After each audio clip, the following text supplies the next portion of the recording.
కార్తీక మాసంలో చివరి రోజైన పోలీ పాడ్యమి రోజు మనము దీపాలు ఎక్కడ వెలిగించాలనే డౌట్ వస్తుంది కదా అందరికీ. ఇంటి ముందల కానీ లేకపోతే మిద్దె పైన కానీ లేకపోతే తులసి కోట దగ్గర కానీ వెలిగించుకోవచ్చు. ఈసారి అయితే మా లక్కీ తల్లి ఇలా గడప దగ్గర వెలిగిద్దామమ్మా అని మా లక్కీ ప్లానింగ్ అనమాట. గడప కూడా అమ్మవారితో సమానం కదా, అందుకని మేము ఈసారి వచ్చేసి గడప దగ్గర దీపాలు వెలిగిస్తున్నాము. ఈసారి మాత్రం ఈ ఐడియాలు మొత్తం మా లక్కీ తల్లివే. ఇలా ఫ్లవర్ ప్లేట్లో ఈసారి దీపాలు వదులుదామమ్మా అని చెప్పింది. అరటి దొప్పలు దొరకనప్పుడు ఇలా రెడీమేడ్ అరటి కప్పులు దొరుకుతున్నాయి మార్కెట్లో. ఈ కప్పులు వచ్చేసి అరటి చెట్టుతో చేసిన కప్పులంట, వాటితో బెరటుతో తయారు చేసిన కప్పులంట. ఈసారి అయితే మేము తీసుకున్నాము. ఇవి కప్పులు ఏంటంటే చాలా పెద్ద సైజుగానే ఉన్నాయి.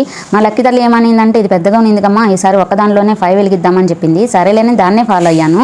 ఈ కుంభవత్తులు వచ్చేసి 3 వెలిగించుకోవచ్చు, 5 వెలిగించుకోవచ్చు, అది మన ఇష్టం. వాటర్లో వచ్చేసి పసుపు, కుంకుమ, అక్షంతలు, పూలు వేసేసి ఇదే మనకి గంగా, యమున, బ్రహ్మపుత్ర ఇట్లా నదుల పేర్లన్నీ చెప్పుకుంటూ ఇలా మనం నీటిలో వదలాలి. నదులు దగ్గరలో ఉన్న వాళ్ళు అయితే చక్కగా నీటి దగ్గరికి వెళ్ళేసి ఇట్లా నది దగ్గర పూజ చేసుకొని ఇలా నీళ్ళల్లో దీపాలు అనేవి వదలటం చాలా మంచిదంటారు. కాకపోతే మనకి అవన్నీ కుదరనప్పుడు ఇలా ఆర్టిఫిషియల్గా ఇలా ఒక వాటర్ని సెట్ చేసుకొని మనం పూజ అయితే చేసుకోవాలి. ఈ పోలీ పాడ్యమికి కూడా ఒక స్టోరీ ఉందంట, నాకు కూడా తెలియదు. ఎప్పుడు ఇలా కార్తీక మాసంలో చివరి రోజు ఇలా పూజ చేస్తారేమో అనుకునేదాన్ని. పోలమ్మ అనే ఆవిడ కథ అంట.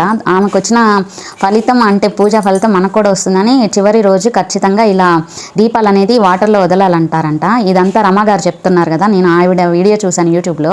పోలి అనే ఆవిడ 30 రోజులు దీపారాధన చేసి లాస్ట్ రోజు ఇలా దీపాలు వెలిగించిందంట. అందుకనే అది పోలీ పాడ్యమి, పోలీ స్వర్గం అన్నారంట. ఆవిడ స్వర్గానికి వెళ్ళిందంట. బాగా చెప్పారు రమ్మగారు ఈ స్టోరీ అయితే. మాకైతే ఇక్కడ అట్మాస్ఫియర్ చాలా కూల్గా ఉండిద్ది. ఇలా దీపాలు వెలిగించడం వల్ల ఏమో చాలా వెచ్చగా ఉంది. మా లక్కీ తల్లి అయితే దీపాలు కొండెక్కేంత వరకు ఇక్కడే కూర్చుందామనింది. సరేలే అని ముగ్గురం ఇక్కడే కూర్చున్నాము చాలాసేపు పూజ అయిపోయిన తర్వాత కూడా. Bye bye.